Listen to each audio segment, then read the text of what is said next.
Hello guys, in this video I'm going to show you how to insert a link into a cell in the Google Sheets app. But before that, don't forget to subscribe and leave a comment down below, because at 10,000 subscribers I'm going to show you my whole YouTube revenue statistics and growth strategy.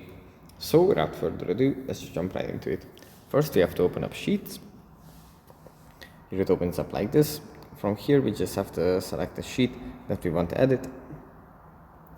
And here we just have to tap on the cell that we want to edit, and then in the top row you have to tap on the plus icon and then tap on link, and here we have a label and then the URL. So for example, if we want to add a link to a wine website, we can just set the label to be wine website, and then the URL could be inserted from that source.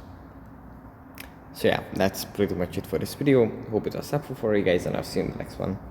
Bye.